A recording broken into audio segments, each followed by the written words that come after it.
It's been just over a year since the collapse of the Jagersfontein tailings dam wall, which engulfed the community below, leaving 3 people dead. Now, last night we spoke to the Department of Water and Sanitation.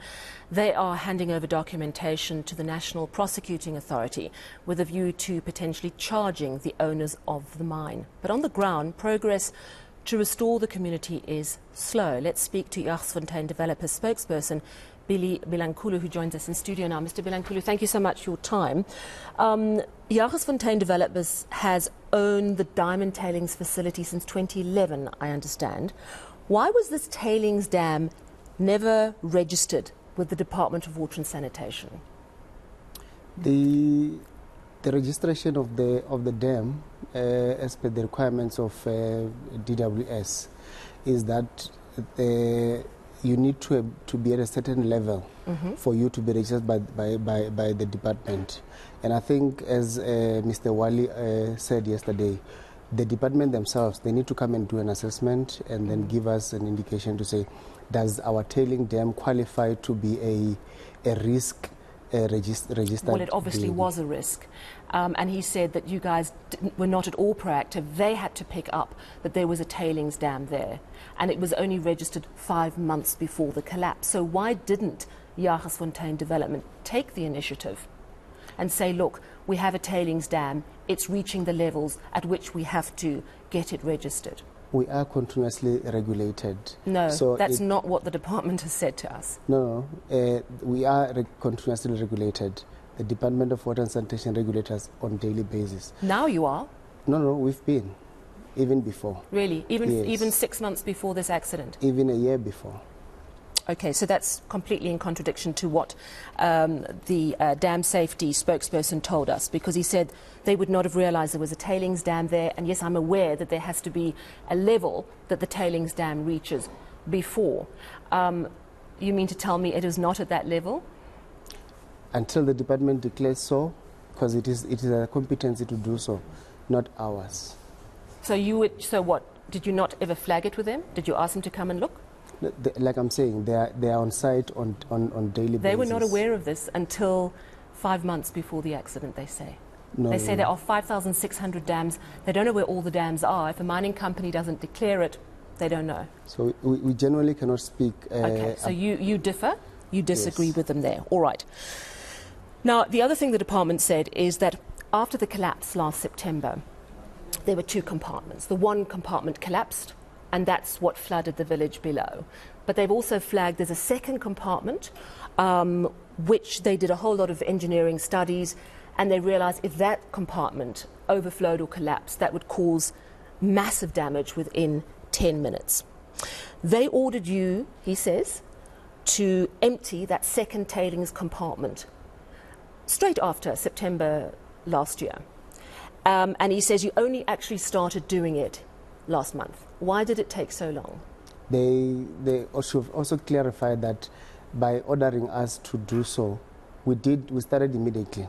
But there was a method statement that needed to be developed. A what? A method statement. A method statement? Yes, that needed to be... What does that mean exactly? No, it's an engineering approach to say how are you going to then dislodge the other compartment. So that needed to be compiled by an engineer. That took 10 months? Yes. Why? But bearing in mind that they'd established this could pose another risk to the community, why was it not done more quickly? Remember, none of the things that we were doing, that as per their directive, has to be done without their authorization. So you're saying they're getting in the way of you doing all this? Not necessarily that they're getting on the way, but there are procedures that need to be followed. Because they were telling me last night that you guys have not acted quickly enough. First of all, you didn't register the dam when they thought you should have. You've told me why you say that you don't think you're in the wrong. They also said they ordered you to start from September to empty that second compartment that was posing a risk and still poses a risk. You only started doing it last month. No, we did. From September last year, we started pumping the water into the pit. Secondly, like we've explained before, it took us at least 4 months to get an APP, who is a professional approved person by the department themselves. So, Sally, you need to take note, the APP in the country only have 12 APPs. none of the APPs in the country wanted to work with Jagersfontein after the disaster. It took us at least 4 months to get one. Then that person needed to develop this method statement that needed to be submitted to the department needed to approve. So what only you're after saying the is approval, lack then of we can start. red tape and lack of personnel got in the way. Yes. Okay. So that compartment, I would imagine, is now empty and sorted. Yes. It's empty. Is the village safe? The village is safe. Okay. Because the department was saying to me last night that it's not. No. I think that would be far from the truth, because they gave us, we gave them our method statement and approach on how we're going to dislodge and make sure that those 2 compartments are completely safe. Okay. I want to ask you something. This is from our reports on the ground after the disaster, but also from professionals who've been working in the area. The community said they raised their concerns about this dam a year before the disaster happened. Why didn't you listen to them? Look, we don't have scientific proof of those allegations. And genuinely, like we say, everything that we were doing, it was still You don't have regulated scientific by... proof. Did they come to you and tell you, or didn't they? No. Okay, so not only is the Department of Water and Sanitation lying, so are the people of the community. No. No, really, that's what you've just said. No, I'm saying to you, if there was such allegations, there was no one who was saying... Not allegations, you're supposed concerned to be community members saying, listen, this dam looks dangerous. You say they never bothered to speak to anyone at Jagersfontein Development. Even if anybody walks now and looks at those hips, from a mere news eyes, it would look like it's something that is dangerous. But none of us would have gone inside. Here's the thing, the community was right. You're saying they never approached Jagersfontein Development to raise their concerns? No. Okay, they say they did a year ago. You say they didn't. So one of you is lying? No, I know that we were never approached about that. Okay. Also, the mayor is apparently very frustrated. He says that Jagersfontein Development is not engaging with him.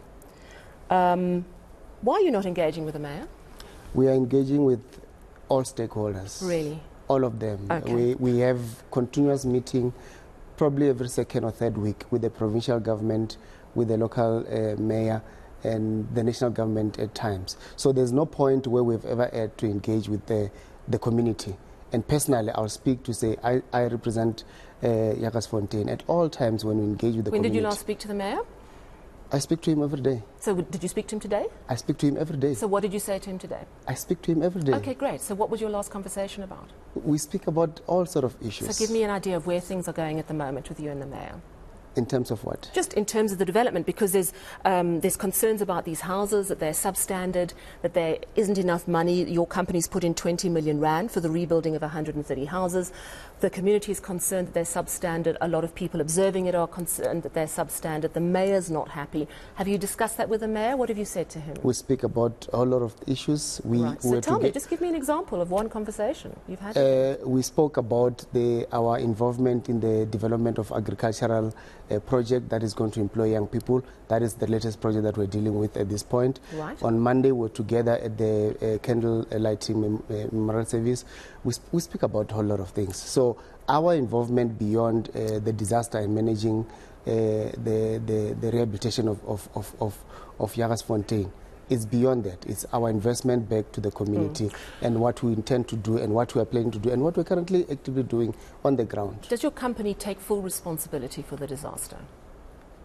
What is the definition of full responsibility in your terms? Was it the company's fault that tailings dam collapsed? And we're all waiting for the report that is supposed to come from government as they're investigating. We're all waiting for it, right? Have you not done your own investigations?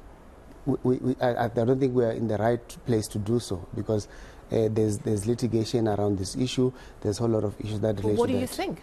What is your company's view? I'm not supposed to be thinking. We're supposed to be relying on facts. What does your company say? I mean, if you're in the right, you would be saying, look, we did everything we had to make sure this was safe. What we know right now is that we are responding to the disaster and we're making sure that the people are getting their houses and we're rebuilding the lives of the people of Jagersfontein. Were you monitoring that dam? Were you worried about that dam? We're not worried. You know why? Because we are monitored. And I said to you, the Department of Water and Sanitation is responsible for the monitoring of the dam, and they've always been doing that. At no point did we have the department not monitoring the dam.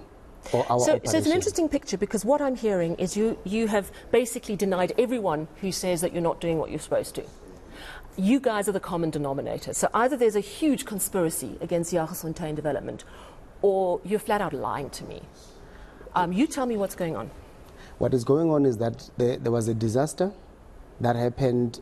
Actually, as you know, our involvement now is that we got involved into Jagersfontein Development in July last year, 2 months before the disaster. But despite that, we said we are going to respond and ensure that everything that needs to be done, and we're doing it. Haven't you owned the tailings facility since 2011? No, Jagersfontein Development we bought shares into the company. When was that? Like I'm saying, in July last year. And what was going on in 2011? We're not there. So you're saying just 2 months before the disaster, no one, and who owned it before then? But you should know that. No, you tell me. You should know that. You tell me. I'm not here to discuss the ownership you tell me, because and who the people were there before us. Because all the fingers of blame point your way, and you're saying everyone is basically lying about you. How do you expect us to account for other people that were there the before reality us? is the Department of Water and Sanitation has handed over documentation, opened a case against you. You guys have to answer to that. The NPA may come calling with a case for you to answer. This is your chance to tell me why everyone is wrong. Wouldn't you want us to allow NPA to deal with our legal representatives? This is your opportunity to tell me why everyone is wrong. No, then me and you will be interfering into a legal space, and I think that is incorrect. I think one could argue you've already done that, because you've basically denied everything that people on the show have said very clearly. But those allegations are made on a daily basis, you know. Why are they made on a daily basis? No, because you've got people that have got their own interest. You've got people that want to drive a certain narrative. And for me, even for us, we're not interested in defending all allegations that are going to be made. If you say to me, you've been to Jagersfontein, and you can safely say that the houses that have been built there are of substandard, then that's a different language. But I'm telling you now, I live in Jagersfontein. I am in Jagersfontein on a daily basis. I speak to the mayor on a daily basis. I speak to the premier on a daily basis. I speak to everyone that is involved. But the community never came to you and told you that they were worried about this dam. You're saying that this happened a year ago? Where was I? Because I came in July.